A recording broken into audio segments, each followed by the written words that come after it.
Tiens, regardez-les là. Ils sont pas mignons là, le couple de seniors. Parce on parle de fracture numérique sans arrêt. Alors on parle des couches sociales, de l'âge, etc. Mais ils sont pas tous hyper équipés. Voilà, il n'y a pas qu'un problème d'équipement. Regarde, les deux là, pour le coup, ils passent un vrai déjeuner ensemble. Ils se parlent. Il n'y a pas de téléphone sur la Moi, je vous propose qu'on enregistre nos invités en mode avion. Ou alors on laisse tous les téléphones en dehors du studio. Oui, c'est ça, on pourrait laisser les téléphones en dehors du studio. N'empêche, on rigole, mais c'est l'injustice sociale liée au numérique, c'est quand même bien plus grave que ça. Ouais, et puis c'est pas qu'une question d'avoir un smartphone, l'utiliser ou pas. On va voir que ça crée des vraies inégalités. Ça sera l'occasion d'échanger avec Mathilde. Déjà, quand on l'avait eu en préparation, c'était quand même assez impressionnant tout ce qu'elle nous disait, et que en fait, elle va pas regarder que homme-femme, l'inégalité homme-femme, elle va regarder les inégalités un peu partout. Inégalité sociale, ouais. Sociale. Donc c'est ça aussi qui est important, c'est qu'on a souvent tendance à cliver, et là en l'occurrence on va un peu plus loin que ça. Je n'en ai peut-être pas l'air, mais j'ai suivi des cours de self-défense et je suis parfaitement capable de vous plaquer toute seule au sol. Si vous en souhaitez le démonstration, je le fais immédiatement. Non, je ne peux pas. Sauf que vous allez vous retrouver d'abord assommé. Parce que je vais d'abord vous assommer, ensuite vous plaquer au sol. French Tech, esprit critique pour Tech Éthique. Bonjour, quel plaisir de vous retrouver pour un nouvel épisode de Trench Tech. C'est Mick au micro, accompagné de mes deux acolytes Cyril et Thibaut. Salut Mick. Salut Mick. Alors vous voulez exercer votre esprit critique pour une tech éthique? Vous êtes au bon endroit. Trench Tech, c'est le talk show qui décortique les impacts de la tech sur notre société. Et c'est important. Car il semble que plus l'empreinte du numérique est forte sur la société, plus les inégalités se creusent. Que plus le numérique s'étend, plus les minorités sont marginalisées. Que plus le numérique gagne du terrain, plus certaines personnes sont fragilisées. Et les coupables sont déjà tout désignés. Les réseaux sociaux qui ont plus intérêt à véhiculer la haine que l'amour au nom de l'économie de l'attention. Les algorithmes entraînés avec des données pleines de biais qui amplifient la non-représentativité des populations minoritaires. Les smartphones et leurs applications addictives qui nous piègent dans des bulles algorithmiques infernales. Mais derrière la rhétorique technologique, il y a des personnes qui souffrent et des populations qui se retrouvent isolées. Et tout cela, généralement dans un silence assourdissant. Car dans le numérique, on n'a pas une Anne Gruet, la juge super-héros qu'on entend dans l'extrait de l'édifiant film reportage Ni juge, ni soumise. On n'a pas Anne Gruet, mais on a Mathilde Saliou, notre invitée du jour. Avec elle, nous allons voir pourquoi la tech semble être l'un des principaux supports d'une injustice sociale grandissante. Et surtout, comment sortir de cette mécanique. Comme d'habitude, vous retrouverez aussi 2 chroniques pour s'inspirer, la philothèque d'Emmanuel Goffi, ainsi qu'une toute nouvelle chronique où vous garde la surprise. Il est maintenant grand temps d'accueillir notre invitée. Bonjour Mathilde. Bonjour. Mathilde, on peut se tutoyer ? Oui, bien sûr. Ah, génial. Bon alors, faisons les présentations pour nos auditeurs. Mathilde, tu es journaliste spécialisée dans le numérique, diplômée de Sciences Po Paris. À ce titre, tu travailles pour Next Impact, et tu interviens pour de nombreuses autres rédactions telles que RFI, The Guardian, Numérama ou encore Uzbek Erika pour n'en citer que quelques-unes. Tu as aussi été secrétaire général de l'association Prenons la Une qui milite pour une meilleure représentation des femmes dans les médias et pour l'égalité dans les rédactions. Enfin, tu es l'autrice de Technoféminisme, comment le numérique aggrave les inégalités qui est paru cette année aux éditions Grasset. On voit donc que ton combat, c'est celui de l'égalité et de la justice sociale. Et on va voir ensemble comment il se traduit dans le numérique. On passe tout de suite à notre première séquence. Numérique partout, justice sociale nulle part. French Tech, esprit critique pour Tech Éthique. Comme le disait Mick en intro, à mesure que le numérique se déploie dans toutes les strates de notre vie quotidienne, les inégalités semblent se creuser. Alors, numérique partout, justice nulle part, justice sociale nulle part, mais peux-tu nous dire, Mathilde, c'est quoi pour toi cette injustice sociale et surtout comment est-ce que tu la définis ? Comme vous l'avez dit, j'ai pas mal travaillé sur les questions d'égalité femmes-hommes à la base dans mon métier, dans le monde des médias, dans le monde journalistique. Et en fait, je me suis rendu compte à la faveur de mouvements comme MeToo par exemple ou comme Black Lives Matter qui a commencé dès 2016. Que c'était des questions de toute manière beaucoup plus larges qui touchaient la société dans son entier. Sauf que moi, dans mon travail, je traitais en particulier du monde numérique. Donc, je me suis dit, est-ce que je pourrais pas prendre les lunettes d'analyse qui sont adoptées par ce type de mouvement pour aller regarder ce qui se passe du côté de la tech, et ce qu'on trouve en fait quand on se penche sur les questions de justice sociale, quand on enquête sur cet univers-là. Et du coup, quels sont les problèmes que tu as pu détecter, les problèmes d'injustice sociale, du fait du numérique notamment, mais voilà, est-ce que tu as quelques exemples concrets à nous communiquer ? Ouais, j'en ai trouvé dans plusieurs strates, si je puis dire. La première, c'est peut-être dans l'industrie elle-même. Quand on regarde les chiffres, il y a beaucoup plus d'hommes que de femmes, par exemple, si on prend juste cette inégalité-là. Les chiffres, c'est souvent, il y a 3 hommes pour une femme dans l'industrie de la tech, sauf qu'en fait, quand on regarde dans le détail, les 25% de femmes présentes, il y en a beaucoup qui travaillent dans les fonctions support, donc par exemple le RH, communication, etc. Donc dans les faits, ceux qui construisent les outils numériques qu'on utilise au quotidien, c'est encore plus que 3/4 d'hommes. Après, sur la strate du dessus, les produits qu'ils construisent, par exemple, je me suis rendu compte que l'industrie de la tech, même si elle se dit souvent plus neutre, plus impartiale, peut-être que le jugement humain, parce que construite à partir de l'informatique, à partir des mathématiques, que en fait, dans ces produits aussi, elle embarquait plein de biais. Un exemple, il y en a toutes sortes. Ce serait par exemple les algorithmes publicitaires. On s'est rendu compte que sur Facebook ou sur LinkedIn en particulier, les publicités d'offres d'emploi qui sont diffusées aux gens, on ne diffuse pas exactement les mêmes aux hommes qu'aux femmes.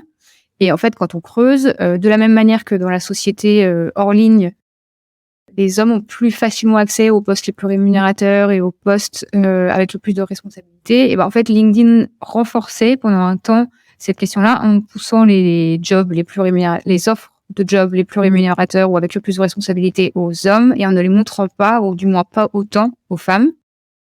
Et donc ça, c'est un problème de techno, si je puis dire. Et les dernières strates qui me semblent assez importantes et que je détaille un peu dans mon livre, c'est la strate de nos usages à d'autres citoyens, quelles que soient nos connaissances en tech. Et donc, par exemple, sur les réseaux sociaux qui sont devenus part intégrante de notre espace public, en fait, sur lesquels on a plein de débats, c'est clair. Et ben, on se rend compte que, en fait, il y a énormément de violence qui touche tout le monde. Là, ça fait plusieurs années qu'on parle des questions de violence, de haine, de fausses informations, etc. Mais, et encore une fois, j'ai commencé à travailler sur la question d'abord en tant que journaliste, parce que c'est un problème qui touche pas mal les journalistes, comme d'autres professions publiques. Si vous êtes politique, activiste, célébrité, vous avez plus de chances de vous prendre de la cyberviolence que d'autres types de professions. Et en fait, les chiffres montrent là encore que les hommes se prennent de la violence, mais les femmes, elles en prennent une encore plus vicieuse, si je puis dire, encore plus énervée. Si je prends l'exemple des journalistes, des collègues masculins peuvent se faire agresser sur la qualité de leur article ou sur le fait que leurs médias seraient prétendument vendus à je sais pas quelle force politique ou économique. Les femmes, elles vont se prendre le même type d'insulte et en plus, on va les menacer de viol. Et ça, c'est un truc en fait qui est qu'on retrouve dans tous les domaines. Les streameuses, quand elles se font insulter, c'est pareil. Il y a cette dimension très sur leur corps, une agression sur la sexualité qu'on trouve moins quand c'est les hommes qui sont agressés. Voilà. Et après, donc j'ai beaucoup pris l'angle femme-homme parce que les femmes, même si on est souvent traité comme une minorité, on est quand même 52% de la population en France. Mais en fait, c'est la plus grande minorité de France, les femmes, finalement. Ouais, voilà, c'est ça. C'est un peu ça, quoi. Et en fait, comme le disent pas mal de mouvements pour la justice sociale, là, dans les dernières années, il y a une dimension qu'on peut qualifier d'intersectionnelle. Enfin, en gros, si on prend tous les autres types d'inégalités qui sont souvent explorées dans les sciences sociales, par exemple, donc inégalité de classe sociale, inégalité d'origine, en fonction de la sexualité, tout ça, et ben on retrouve le même dimension de violence accrue pour les minorités raciales et tout ça. On va revenir à cette diversité des inégalités, mais j'aimerais qu'on revienne simplement quelques secondes peut-être sur ce phénomène du cyberharcèlement parce qu'il est extrêmement répandu de plus en plus. Et d'ailleurs, il y a des travaux qui sont eux aussi de plus en plus répandus. Et puis, il y a des mesures qui sont prises aussi à l'échelle gouvernementale. Est-ce que tu peux nous caractériser un tout petit peu plus ce cyberharcèlement ? Tu nous en as déjà dit 2-3 mots. Il prend aussi la forme parfois et de plus en plus de deepfake. Tu parlais de la problématique de la sexualité qui est souvent utilisée comme effet de levier. Mais est-ce que tu peux nous en parler un petit peu plus, nous donner des exemples et nous raconter comment aujourd'hui on essaie de lutter contre ce cyberharcèlement qui touche, donc on le rappelle, davantage les femmes ? Alors, le cyberharcèlement, il peut prendre toutes sortes de formes. Et donc, quand on prend l'angle égalité femmes-hommes, Celui dont je parle le plus souvent, c'est celui que je viens d'évoquer, celui dans l'espace public, si je puis dire. Mais il faut bien voir que c'est aussi devenu, par exemple, un vecteur de violence conjugale. Selon le Centre Hubertin-Nucléaire, dans 9 cas de violence conjugale sur 10, il y a une composante numérique à l'affaire.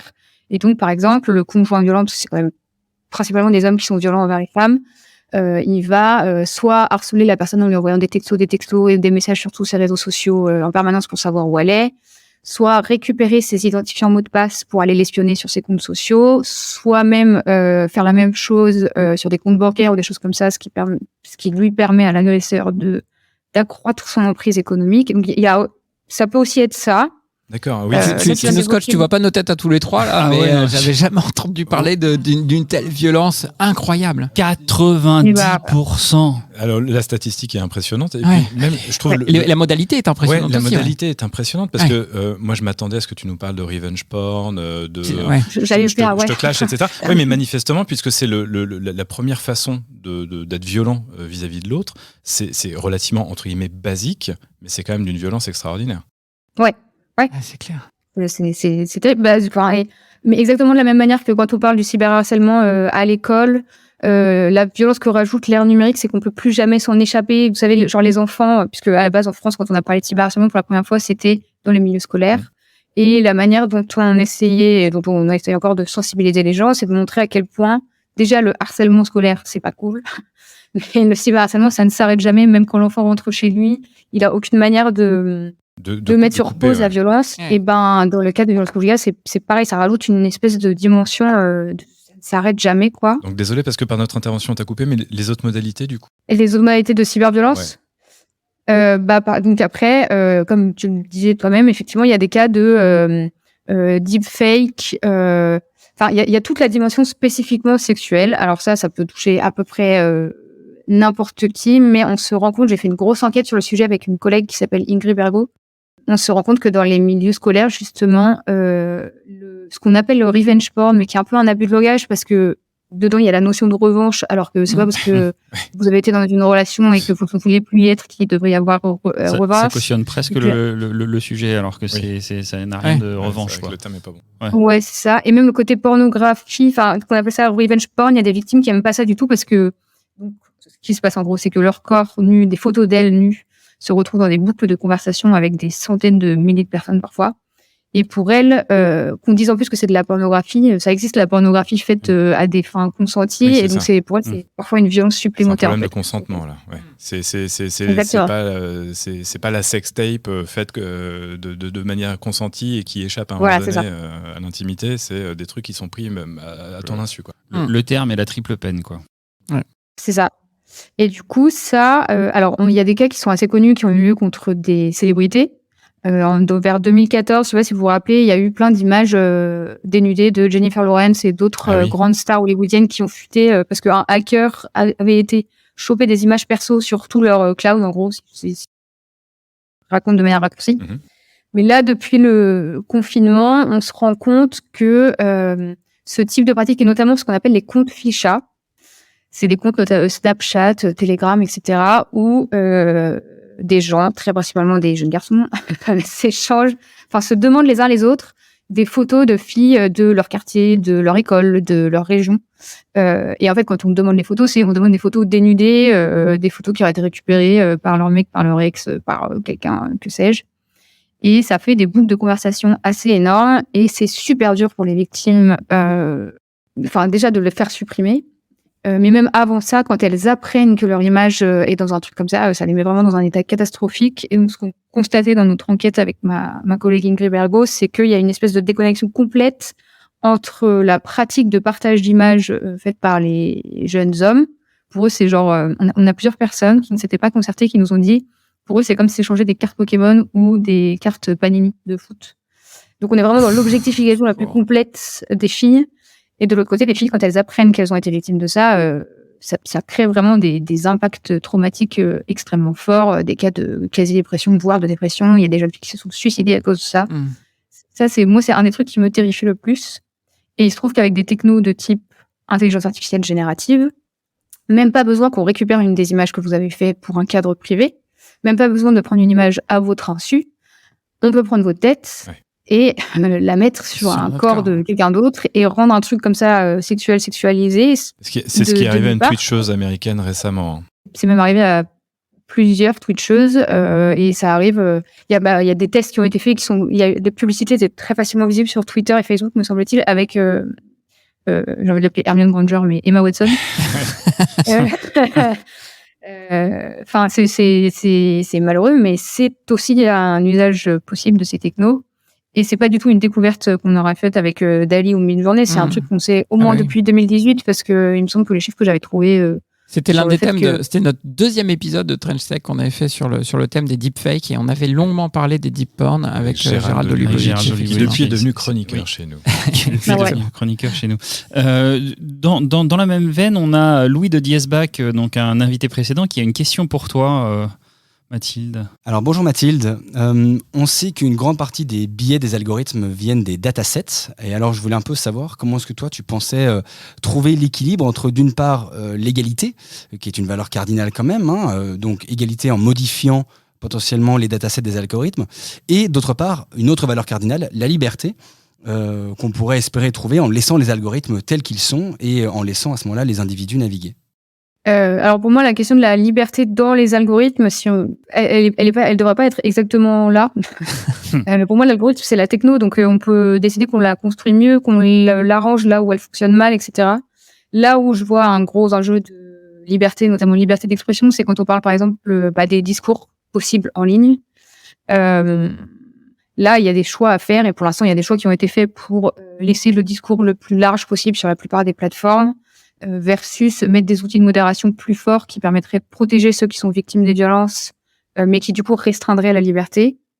Après, dans l'entraînement des algos, très souvent, ils sont présentés par les entreprises qui les créent comme des technologies révolutionnaires, mais qui marchent pas encore parfaitement parce qu'il faut qu'on mette plus d'argent et plus de temps pour développer une version encore mieux des algorithmes. Mais en fait, on pourrait décider qu'on fait les choses à l'envers. Enfin, dans l'autre sens, dans le milieu médical, par exemple, on attend que les constructeurs aient prouvé que leurs médicaments fonctionnent bien et qu'ils ne mettent personne en danger avant qu'ils soient mis sur le marché. Il ne faut pas l'inverse. Donc, moi, la question de la liberté, je la mettrais plus du côté des usages, et dans la partie construction, je pense qu'on a une réflexion à faire tous ensemble, citoyens et constructeurs et gens extérieurs à l'industrie aussi, sur quand est-ce qu'on est prêt à mettre une nouvelle techno sur le marché? Parce que pour l'instant, on a tendance à la mettre. On voit qu'il ne se pose pas la question comme ça. Oui. Il ne se pose pas du tout la question comme ça aujourd'hui. C'est encore bien biaisé. Ouais. Merci beaucoup Mathilde. C'est le moment de retrouver la Philothèque pour essayer de remonter un petit peu ou de s'aérer un peu les neurones suite à tout ce qu'on vient d'apprendre. De la philo, de la tech, c'est Philothèque. Chez Trench Tech, nous voulons aiguiser notre, mais aussi votre esprit critique. Mais faut-il encore savoir ce qu'est l'esprit critique? Alors Emmanuel, comme à ton habitude, tu ne vas pas nous la définir, mais tu vas plutôt nous proposer des pistes de réflexion. Oui, parce que l'esprit critique, c'est comme le courage. On ne peut pas être prosélyte sans être pratiquant. Et c'est exactement d'ailleurs le positionnement de Trench Tech. Cela étant dit, il est vrai qu'il nous manquait cette petite réflexion sur ce qu'est l'esprit critique. Alors, j'ai pas la prétention de dire ce qu'est l'esprit critique, donc je vais me contenter, certainement par paresse, d'évoquer quelques idées. Et pour commencer, on fait un petit saut historique pour se retrouver aux côtés d'Isocrate, un rhétoricien contemporain de Socrate, qui dans son discours contre les sophistes se lance dans une diatribe virulente contre ceux qu'il appelle, je le cite, les docteurs de la sagesse, les dispensateurs de la félicité. À la même époque, le poète Aristophane rédige Les Cavaliers, comédie dans laquelle il fustige les démagogues et donne naissance à l'expression aujourd'hui bien connue de vendeur de saucisses ou d'andouilles selon les traductions. Période également durant laquelle Socrate, père de la philosophie, critique assez vertement les sophistes et les oppose d'ailleurs aux philosophes. Alors pourquoi est-ce que je mentionne ces trois figures antiques? Eh bien pour deux raisons. Les sophistes et la démocratie. Les sophistes, ce sont ces sages qui, contre rétribution, forment les jeunes Grecs à l'art oratoire, la rhétorique, avec une visée pratique qui inclut la prise de décision, l'argumentation et le gouvernement.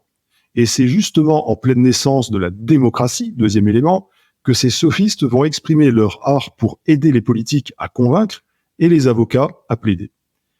Ce que Socrate, comme Isocrate, leur reproche, eh bien, c'est le dévoiement de la philosophie, à savoir l'amour désintéressé de la sagesse qui vise la vérité, pour lui substituer cet art oratoire qui est l'éristique, c'est-à-dire le débat pour la victoire pure, même au prix de la vérité. C'est l'art des démagogues qui est moqué par Aristophane. Et ces deux éléments favorisent l'idée de contrôle des opinions. D'accord, mais qu'en est-il de l'esprit critique dans tout ça ? Eh bien, l'esprit critique, c'est d'abord cette dimension de la pensée critique qui permet de prendre du recul sur ce que l'on nous dit, et donc de s'émanciper des vendeurs de saucisses et autres sophistes, et donc de rester libre. De fait, l'esprit critique, c'est la voie vers la liberté, celle de penser, de s'autodéterminer, de savoir par soi-même, d'être autonome. Et cette autonomie, elle est d'ailleurs considérée par de nombreux philosophes comme une condition de notre humanité. Qu'il s'agisse de Rousseau, pour qui, je le cite, « renoncer à sa liberté, c'est renoncer à sa qualité d'homme », de Kant, qui affirme que l'autonomie est le principe suprême de moralité, ou de Nietzsche, qui promeut l'esprit libre de celui qui pense autrement qu'on ne l'attend de lui, pour se défaire, nous dit-il, de l'oligarchie de l'esprit.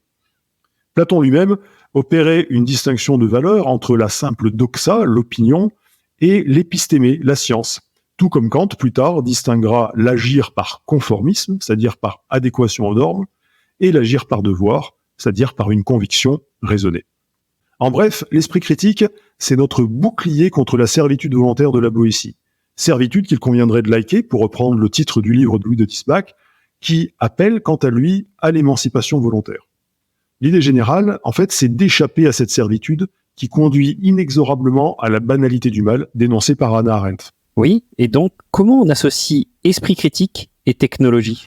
Eh bien, la technologie, elle pourrait, par absence d'esprit critique, par exemple, contribuer à ce que Luciano Floridi appelle l'enveloppement, dont une des dimensions consiste à transformer notre environnement en une infosphère favorable à l'IA.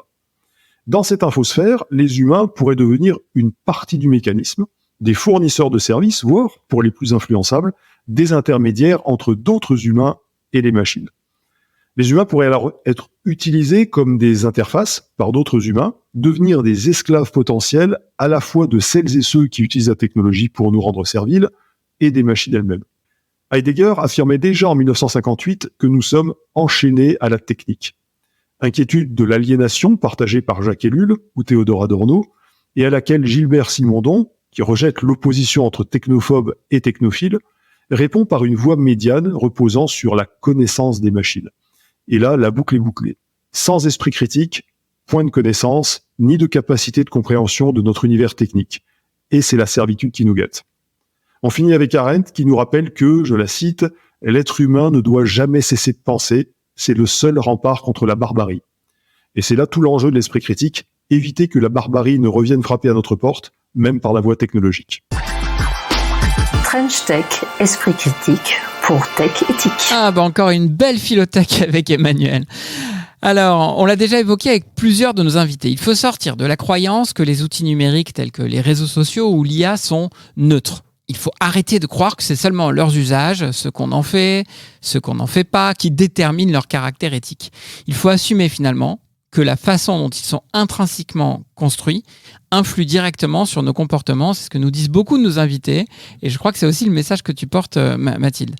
Alors, dans ce contexte, quelles sont les principales caractéristiques finalement des plateformes qui viennent générer cette injustice sociale ? Il y en a plein. Ça dépend de quelle plateforme on parle. On a un peu parlé des réseaux sociaux, donc il y a cette question, est-ce qu'on décide que c'est la liberté d'expression à tout crin? Et en fait, c'est ce qu'Elon Musk fait côté Twitter. Mais du coup, quand il permet à des gens comme Andrew Tate, qui est vraiment un influenceur misogyne horrible, qui est actuellement en prison en Roumanie et qui attend d'être jugé pour trafic d'êtres humains, quand Elon Musk lui redonne accès à sa plateforme dès qu'il prend possession de Twitter, au nom de la liberté d'expression, en fait, ce qu'il fait, c'est qu'il met en danger ceux qui vont se faire harceler par Andrew Tate.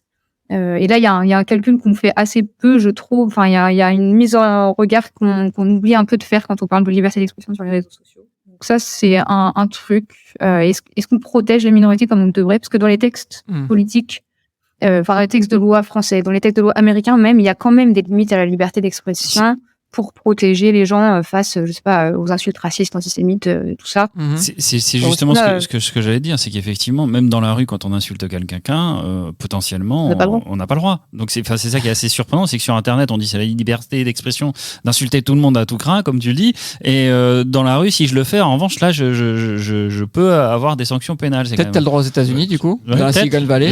Non, même pas. C'est ça, mais en plus, même pas. La liberté d'expression est plus large. Enfin, il y a effectivement une conception plus large qu'en France, mais il y a quand même quelques limites. Donc, c'est quand même assez hypocrite à la part des constructeurs américains parce que, en fait, ils vont plus loin que leur texte politique. Sauf que si on a à créer des lois, nous autres humains, pour faire société, c'est justement pour pouvoir faire société ensemble et pour qu'on se marche pas les uns sur les autres et qu'on soit pas trop violents les uns envers les autres. Mais d'un autre côté, tu peux quand même faire appel à la justice parce que tu fais constater par huissier un tweet qui est diffamatoire, tu portes plainte, ça c'est possible. Là, ce qu'on est en train de dire, c'est que les plateformes en elles-mêmes ne font pas le job. Mais c'est justement la différence, c'est que le tweet, il est vu par des millions de personnes. J'insulte quelqu'un dans la rue, c'est des dizaines de personnes qui sont autour de moi. Hein. Oui, je suis d'accord. C'est ça. Autant, tu peux quand même porter plainte. Tu peux porter plainte, mais l'insulte restera présente parce qu'elle ne sera pas foncièrement supprimée, sauf décision de justice. Mais du coup, là-dedans, Mathilde, c'est quoi qui est au cœur du débat ? Moi, j'ai l'impression déjà qu'il y a une certaine vision de la liberté d'expression qui est très propre à la personne qui emploie ce terme de liberté d'expression, d'une part, et puis qu'il y a le fait de mélanger la liberté d'expression, que tout le monde a envie d'avoir la liberté d'expression, et la nécessité de la modération, finalement. Il y a ça, oui, clairement. Et puis, il y a aussi, en fait, la question des modèles économiques de nos outils numériques est souvent assez importante dans ces questions d'inégalité, parce que, à la fois de modèles économiques et peut-être de marketing aussi, si je puis dire. Par exemple, l'industrie de l'intelligence artificielle aime beaucoup nous faire croire qu'elle a construit des machines qui sont quasiment intelligentes toutes seules. Sauf qu'en fait, ce qu'elle fait, c'est qu'elle invisibilise l'énorme travail qui prend énormément de temps et qui est très, très, très, très, très mal payé, qui consiste à, par exemple, étiqueter des tas de données pour entraîner les machines. Or, ce travail, par qui est-ce qu'il est fait ? Très souvent, il est externalisé dans des anciennes colonies des pays européens, en fait. Oui. Pour être très clair. On a vu l'affaire sur les Kenyans pour l'entraînement de ChatGPT. On a parlé aussi de l'entraînement au Maroc et tout le problème des clickworkers, effectivement, avec TikTok, il y a quelques épisodes. Et là, pour le coup, en termes de justice sociale et d'inégalité sociale, on est en plein dedans, quand même. Ouais. Et autre cas aussi, c'est toutes les Uber et compagnie, entreprises de conduite, chauffeurs et tout, et puis de livraison. Ouais. Et il y a eu toutes ces grosses enquêtes qui sont sorties sur comment Uber avait réussi à faire un espèce de coup de force en France avec notamment l'aide d'un super champion qui s'appelle Emmanuel Macron. Quand on regarde, il y a eu des analyses en fait assez intéressantes, mais moi il a fallu que ce soit des analystes politiques qui le disent noir sur blanc dans des interviews pour que je capte le truc. Mais effectivement, autrefois, jamais un Français aurait accepté une telle destruction de la protection du droit du travail. Comment est-ce qu'ils ont fait pour réussir à convaincre en aussi peu de temps autant de gens que c'était OK de faire payer des gens, travailler des gens à la tâche, en leur faisant parfois prendre de vrais dangers dans la circulation, par exemple, quand ils vont à fond pour pouvoir livrer leurs courses au bon moment. Il y a tout un truc pareil là qui est assez peu réfléchi, ou pas assez à mon goût peut-être. Et en fait, ça participe aussi au système d'inégalité parce que les clients de ce type de plateforme sont très clairement pas de même classe sociale que ceux qui vont livrer. D'ailleurs, on sait qu'il y a beaucoup de personnes migrantes, potentiellement en situation irrégulière, qui travaillent pour ces plateformes pour se faire du bif. Et en fait, elles se font plus ou moins réexploiter par ceux qui possèdent les comptes et qui les leur sous-traitent. Et bref, ça pose énormément de questions sociales, politiques, comme ça. Mais ces injustices sociales qui sont nées donc de nouveaux business models qui créent une nouvelle forme de travail, on les a connus par le passé, alors pas forcément nous de notre vivant, mais dans l'histoire de France et dans l'histoire en général de toutes les sociétés, on va dire occidentales, ça n'a jamais été la même classe qui faisait appel en tant que consommateur à une classe équivalente qui produisait. Et si on s'en réfère aux précédentes révolutions industrielles, notamment on fait souvent référence à la crise des Ludites qui allait casser les machines, qui automatisaient leur travail, ils perdaient leur travail, etc. L'économie à la tâche, elle a existé par le passé. Donc est-ce que finalement ce qu'on est en train de vivre là, même si on peut le déplorer, ça participe pas, si tu veux, d'une espèce de systémique et de systématisme dès qu'il y a une lame de fond qui vient bousculer la société dans son organisation. C'est clair que le numérique n'a pas inventé ces inégalités. C'est clair qu'on les avait largement avant. Néanmoins, à mon sens, il les renforce dans certains domaines. Et oui, on a déjà vu ces inégalités, mais on a aussi déjà largement lutté contre. Quand j'ai fait une référence rapidement au droit du travail en France, si on a gagné des congés, des cadres de travail relativement sympathiques, je sais pas quel est le terme, des protections des travailleurs, etc., c'est grâce à plein de combats sociaux. Et donc là, ce qui est assez étonnant, c'est que l'industrie du numérique qui se présente comme une industrie du progrès en plus. Grâce à toutes ces technos, on va pouvoir faire mieux, on va pouvoir aller vers un monde plus désirable, plus sympathique, etc. Il y a un storytelling magnifique dans la tech. C'est ça. Ouais.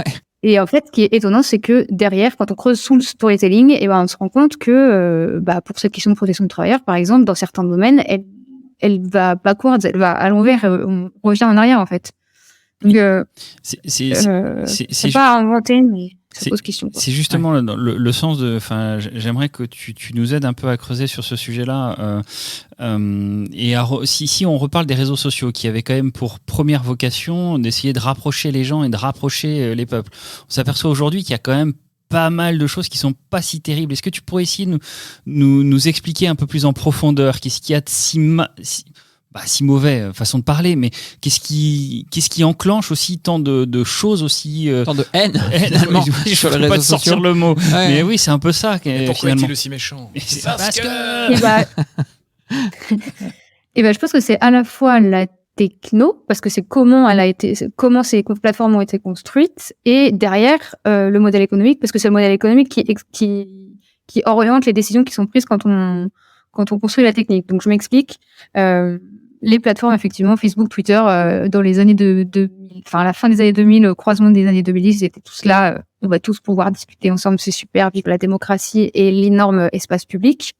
Et puis, arrive Cambridge Analytica, arrive aussi le rôle de Facebook dans le massacre, dans le génocide, dans la promotion de la haine et le génocide de la minorité Rohingya en Birmanie. Arrive encore aujourd'hui en Éthiopie, il y a le même genre de problème. On sait que Facebook participe, faute de modération, à alimenter les haines interethniques qui ont lieu sur place. Et là, on se rend compte, il y a un problème quand même. Je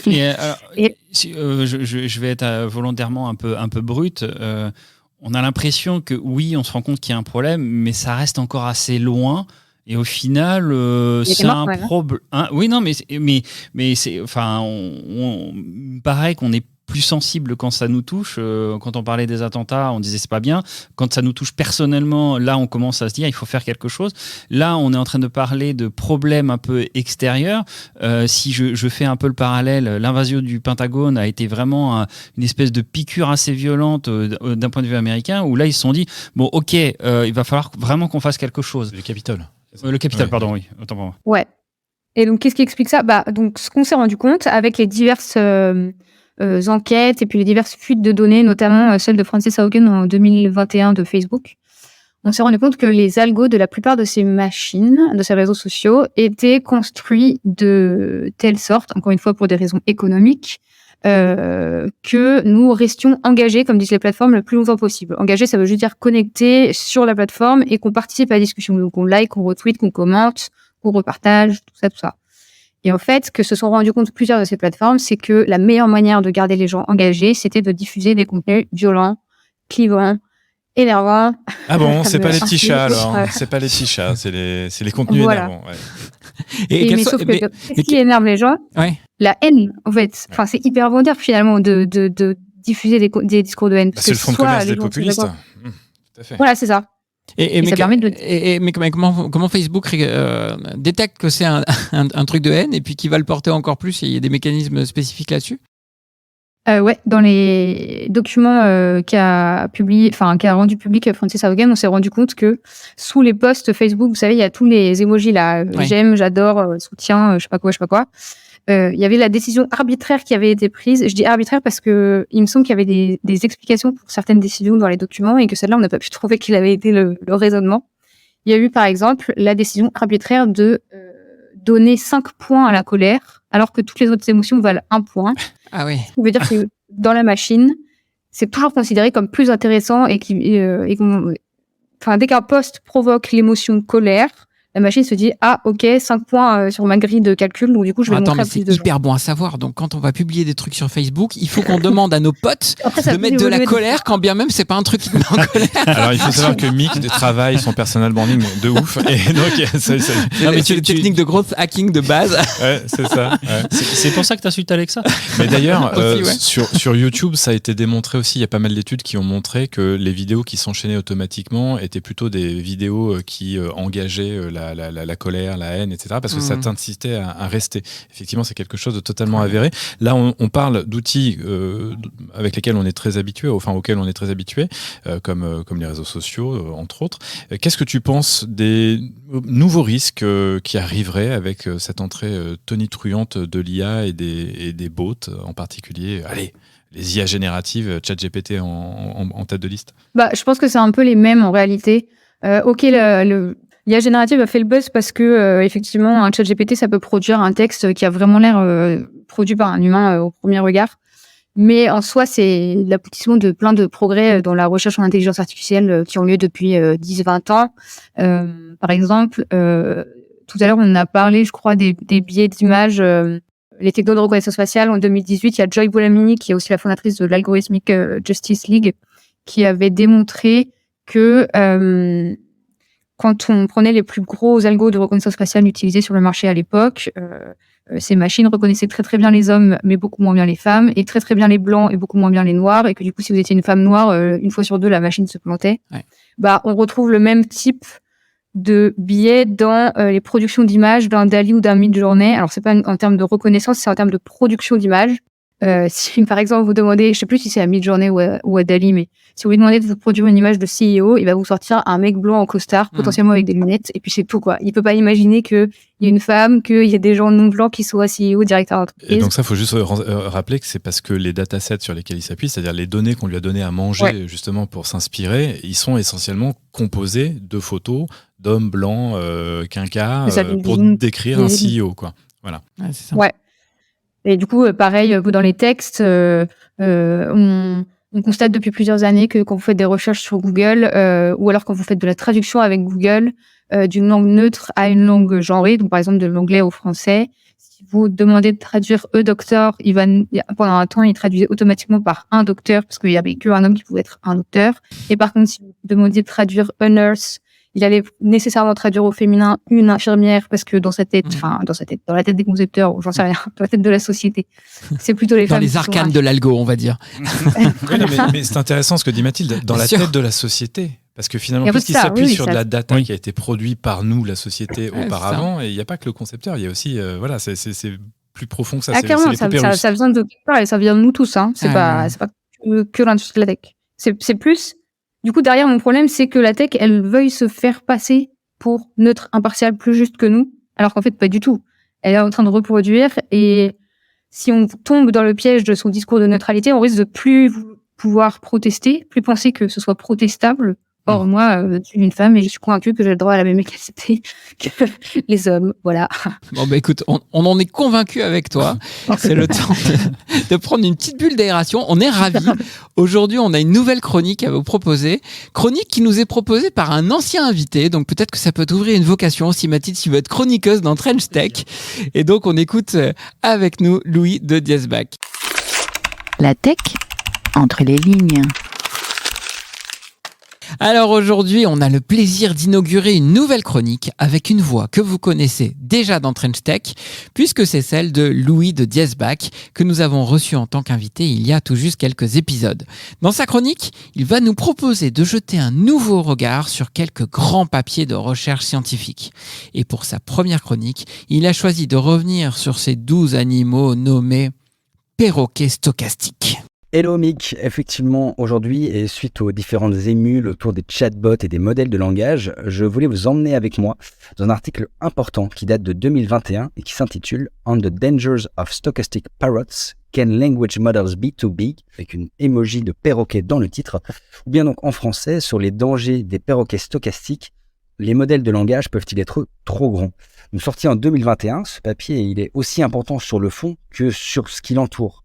Parce que l'article scientifique est l'œuvre de 7 chercheuses et chercheurs, mais seulement 4 l'ont signé de leur nom dont les 2 autrices principales, Emily Bender, qui est professeure de linguistique computationnelle, rien que ça, à l'université de Washington à Seattle, et Timnit Gebru, dont je reparlerai dans une seconde.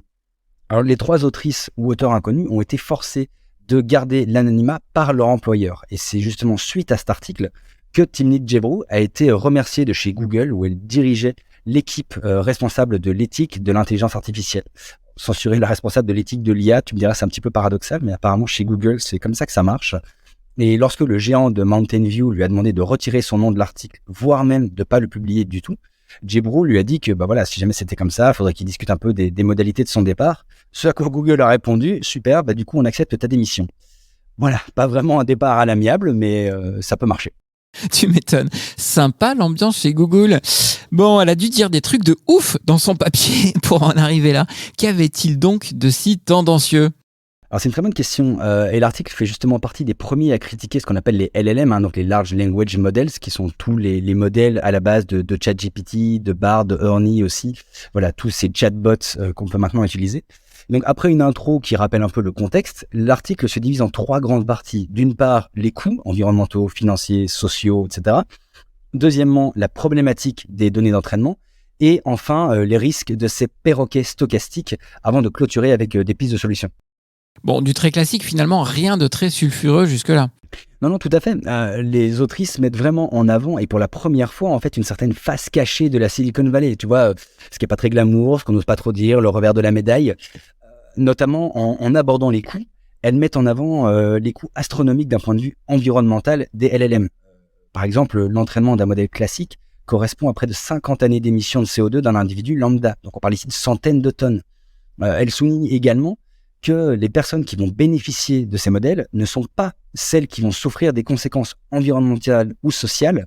Et notamment, on en parlait lors de l'épisode qu'on a enregistré ensemble, quand on pense aux travailleurs kenyans qui ont aidé à fine-tuner ChatGPT, on se rend vite compte qu'elle dénonçait en fait déjà ce qui est devenu une réalité avec la sortie un peu tonitruante du chatbot d'OpenAI.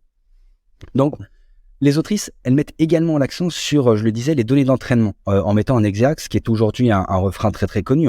Plus de données n'implique pas une plus grande qualité d'output. Le choix des données est porteur de biais importants, etc., etc. Je ne vais pas vraiment m'attarder là-dessus parce que c'est un sujet qui a été longuement discuté, notamment dans certains épisodes précédents de Trench Tech. Cependant, Gebru et ses comparses insistent déjà sur le fait que nous pourrions être très impressionnés par les LLM et prendre pour de l'intelligence ce qui n'en est pas.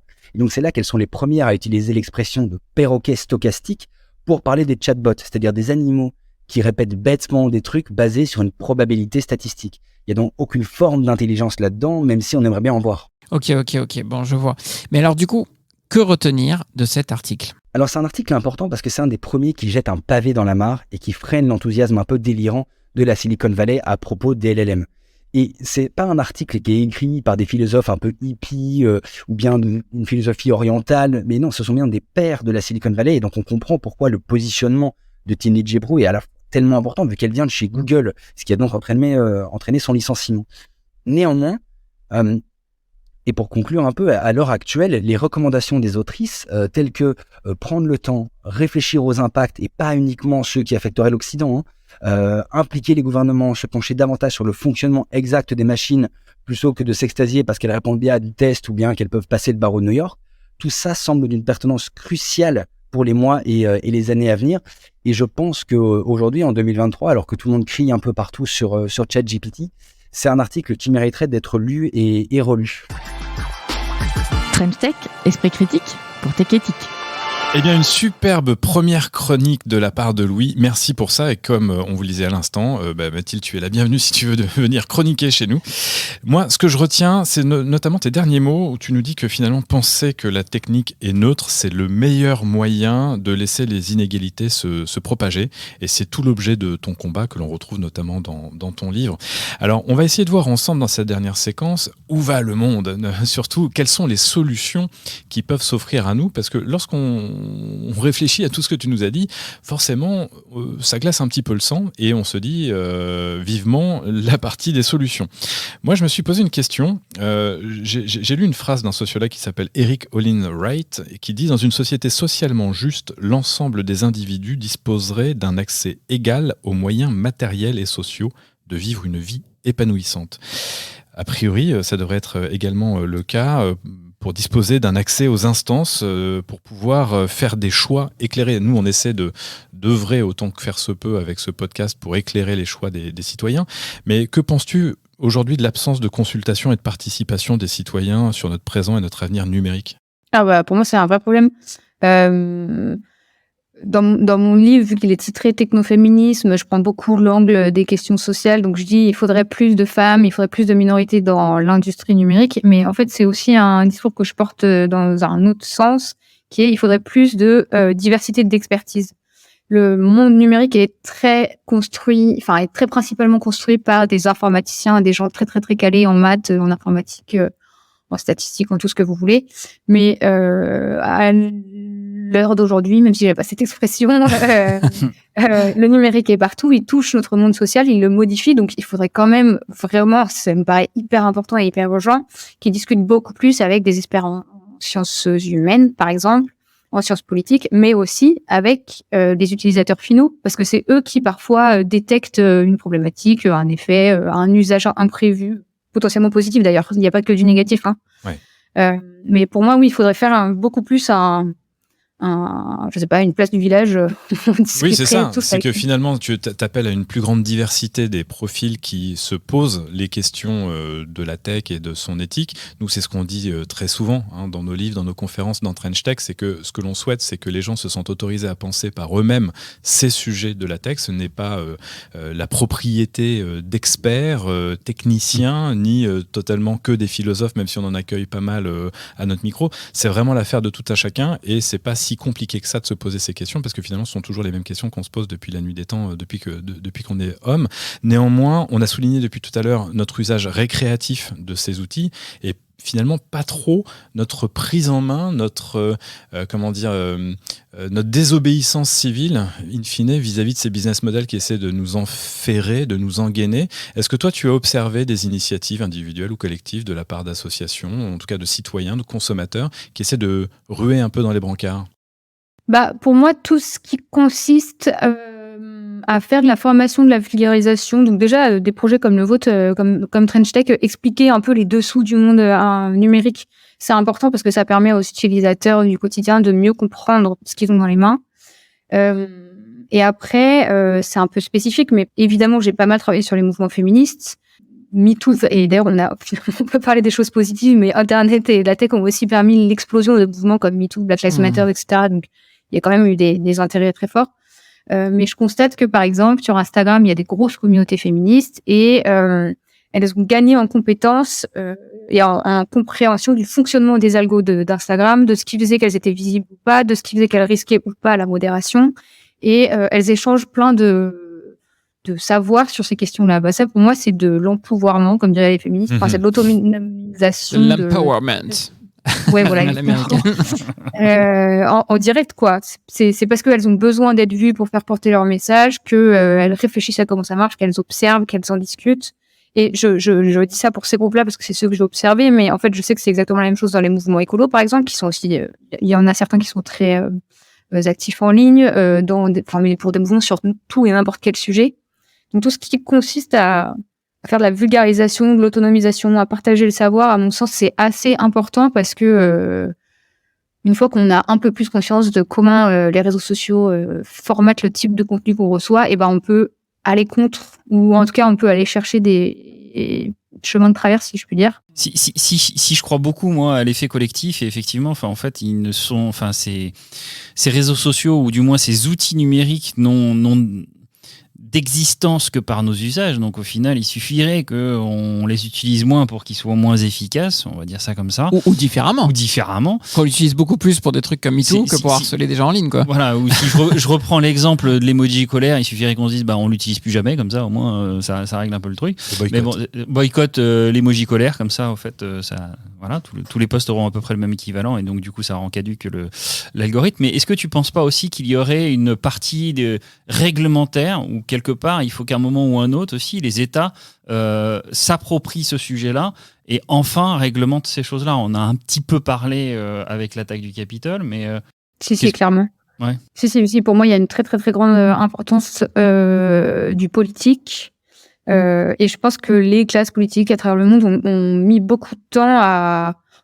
En fait, je sais pas dans quel sens ça s'est passé. Soit c'est les entreprises de la tech qui ont été tellement fortes dans leur marketing et dans leur lobby qu'elles ont réussi à envoyer tellement de poudre dans les yeux de tout le monde qu'on a un peu oublié de les réguler pendant trop longtemps. Soit c'est les politiques qui ont été trop lents à comprendre ce qui se passait, soit c'est les deux, je sais pas. Mais si, pour moi, il faut qu'on remette du politique et donc de la régulation, parce que encore une fois, on le fait pour toutes les autres industries. Donc pourquoi celle-là serait exempte des cadres de vie et de fonctionnement dans la sphère économique, dans la sphère sociale, dans la sphère politique, alors mais la grande question, c'est quand même comment réglementer et comment réguler cette industrie si particulière, très tournée vers l'innovation, et où l'innovation va forcément beaucoup plus vite que la loi. Et du coup, on peut se poser la question s'il y a le DSA, Digital Services Act, Digital Market Act qui vont bientôt entrer en application. Est-ce que ça te semble être de bonnes solutions, de bons textes? Est-ce que ça va dans le bon sens vis-à-vis des challenges qui sont en train d'arriver avec l'IA en particulier?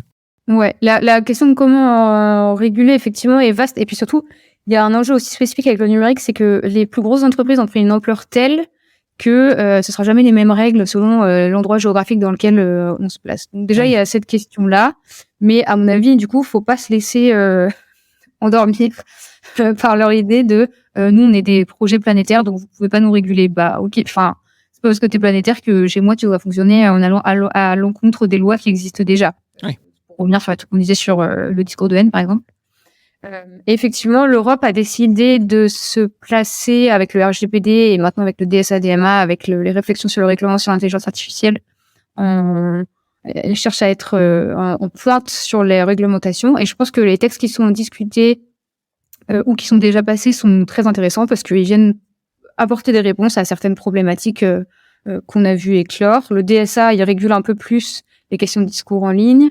Le DMA, il vient mettre des cadres parce que il vient de mettre des cadres aussi sur la partie économique de l'affaire, parce que du coup, on a quand même plutôt parlé des usages, mais en soi, les grandes entreprises de la tech, elles ont aussi des pratiques assez prédatrices sur le marché économique. C'est cette espèce de gigantesque monopole ou au minimum oligopole, et ils laissent de place à personne d'autre.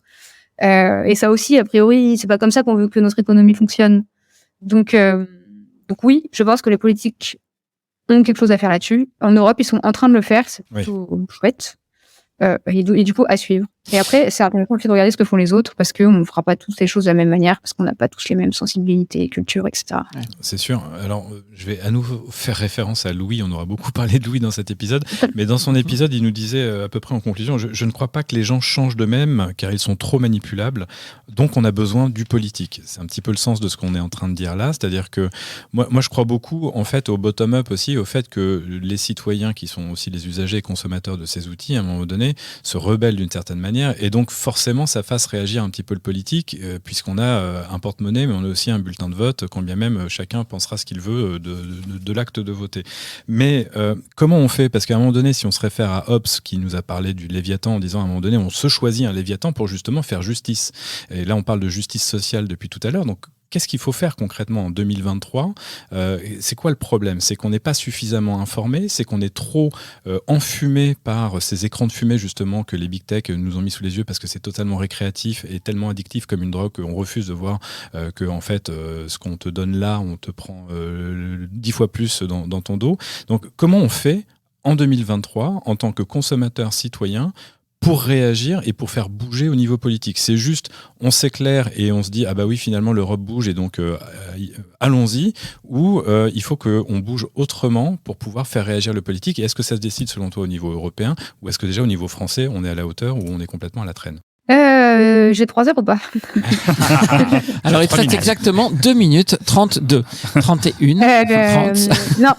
Je pense pas qu'il faille se reposer sur le laurier de toute façon, jamais, ever, parce que sinon c'est un coup à ce que les choses soient pas suffisantes. Donc, à chaque fois qu'on trouve qu'il y a un problème, vaut mieux essayer de chercher des solutions. Après, du coup, je peux pas avoir une seule solution à donner là tout de suite. Non, mais on a quand même l'impression que les gens se bougent pas trop. Alors, si je simplifie ma question, c'est parce qu'à ton avis, ils sont pas suffisamment informés, ou parce qu'on n'ose pas y aller, parce que finalement, c'est tellement cool d'utiliser les réseaux sociaux et les IA, pour faire simple, qu'on n'a pas trop envie quand même d'aller cracher dans la soupe? Alors, c'est cette partie-là, un peu les deux, je pense. On se fait un petit peu, parce que en même temps, c'est des technos qui ont été construites pour nous garder bien connectés, bien addicts pendant très longtemps. Donc, je pense qu'il y a un peu de ça, c'est difficile de lutter contre.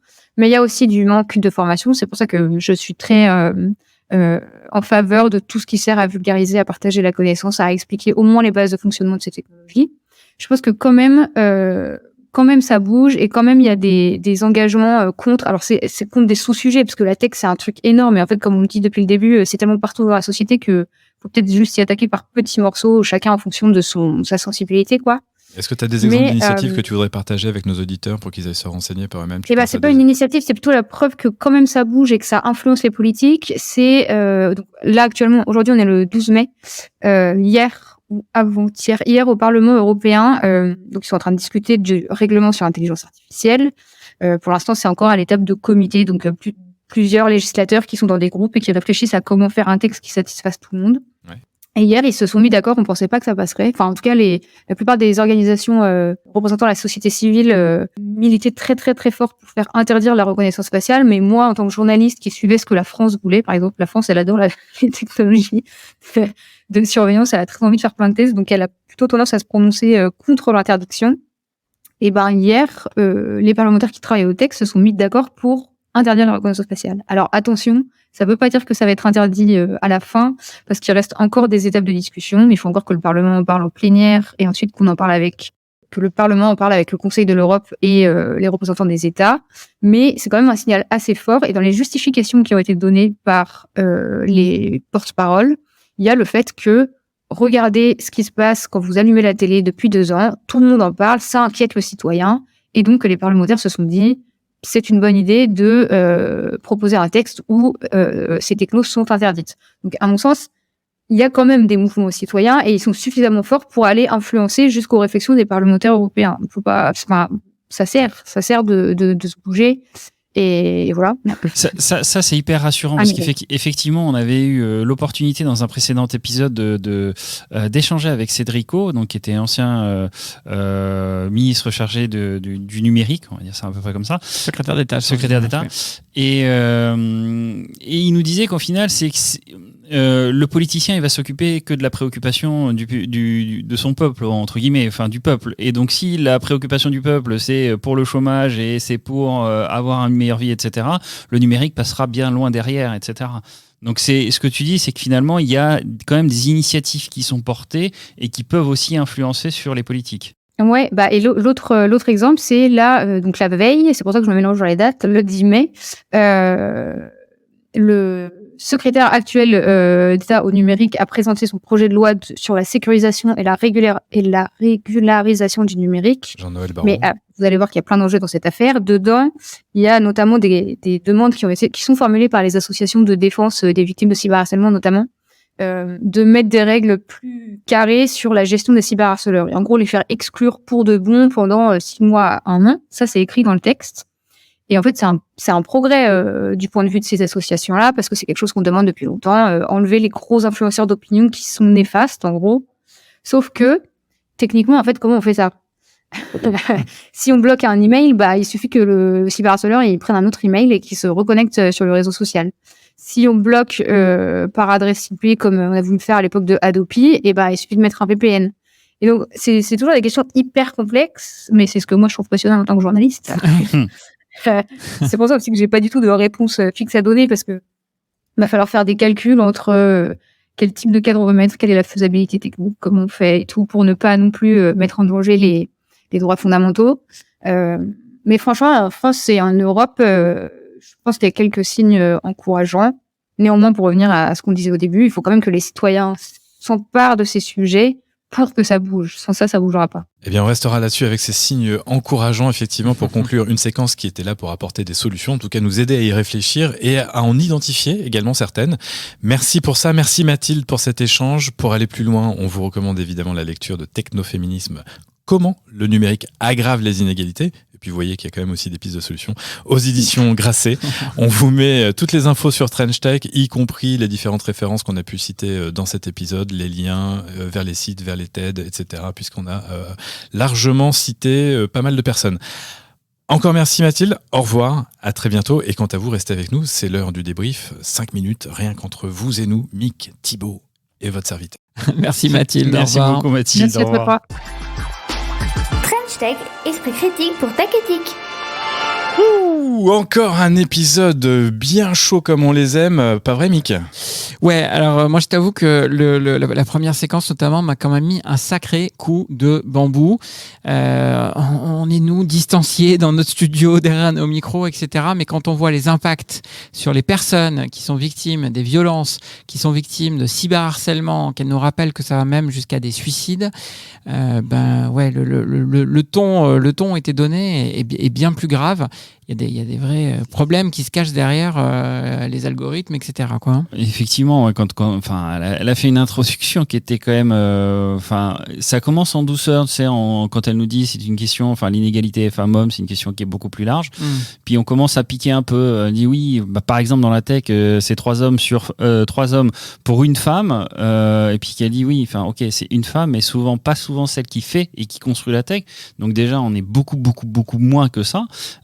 Ensuite, elle te raconte que les offres les plus rémunératrices sont poussées plutôt aux hommes qu'aux femmes. Ça, c'est encore une fois un biais des algos. J'ai découvert. Moi, ce qui m'a assommé, je pense que ça nous a tous assommés, c'est dans 9 cas sur 10, les violences conjugales ont une composante numérique. Moi, ça m'a juste tué. Alors tu sais que moi j'ai eu une petite pensée pour Charlène Biondi qu'on avait reçue juste avant et qui elle nous disait que le numérique était utilisé pour parler d'amour, pour s'échanger des SMS dans la phase de séduction. Et là t'as le revers de la médiale que tu te prends dans la tronche direct. Il y a un cas qu'elle n'a pas cité que moi j'observe d'assez près ce qui se passe aussi dans ces domaines-là. C'est des personnes qui ont été arrêtées, mises en prison aux États-Unis parce que des algorithmes de reconnaissance faciale les avaient désignés comme coupables d'un vol. Alors, je vous le mets dans le mille, évidemment, on est aux États-Unis en plus, donc c'est plutôt les personnes afro-américaines qui sont exposées à ces erreurs d'algorithmes de reconnaissance faciale. Là, d'ailleurs, évoqué comme quoi ces algorithmes étaient moins bons sur les personnes minoritaires. Mais oui, il faut vraiment se rendre compte que derrière les algorithmes, derrière le numérique, derrière toutes ces solutions qu'on nous vend par du beau storytelling, elle l'a rappelé aussi, se cachent de véritables problèmes. Ouais, finalement, moi ce que je retiens, c'est que une fois de plus, on s'est posé la question ensemble. Mais là, cette fois-ci, c'était le cœur de l'épisode. La techno est-elle neutre par définition ? Et la réponse qui revient le plus souvent, et encore une fois dans cet épisode, c'est non, puisqu'elle est avant tout le reflet de notre société, surtout quand on pense aux bots qui sont nourris de datasets qui, encore une fois, sont le fruit de ce que l'on a publié pendant des années un petit peu partout. Ils sont conçus et codés par des humains eux aussi, bien souvent des hommes blancs, etc. Et donc, ça n'est pas neutre. Et la façon dont elle présente les choses me semble totalement importante de l'ancrer à nouveau. C'est si on continue de penser que la technique est neutre, alors on l'utilisera comme telle et in fine, on laisse se propager les inégalités. Tu parles des personnes qui sont mises en prison à cause de l'intelligence artificielle et la reconnaissance faciale qui dysfonctionne à cause de ces biais. On peut aussi rappeler ce qu'elle nous disait sur la contribution, malgré eux, on peut le penser en tout cas, des réseaux sociaux comme Facebook dans le génocide des Rohingyas, de ce qui se passe en Éthiopie. Ça, c'est le versant négatif des choses. On voit aussi que ça a pu propager le bien, en tout cas ça fait émerger les mouvements MeToo, on n'a pas évoqué les printemps arabes également il y a un petit peu plus longtemps, donc il y a toujours ces deux facettes et c'est bien ça, avoir un esprit critique, c'est d'essayer de rester objectif et de voir les deux versants. Le point aussi sur cette facette où, elle nous l'a quand même dit aussi, c'est sur le fait qu'on aime bien aussi ajouter un poids complémentaire et notamment le poids de la colère où la fameuse emoji colère compte pour 5 points là où tout le reste compte pour 1 point quoi. C'est hallucinant. Bon d'ailleurs si vous voyez passer un post Trench Tech sur Facebook, on n'y est pas mais il va peut-être falloir qu'on y pense. S'il vous plaît, mettez un emoji colère quoi. Ne mettez pas un like ou un j'adore. C'est pas les 5 étoiles. Mettez un emoji colère, ça va nous aider à faire remonter les posts.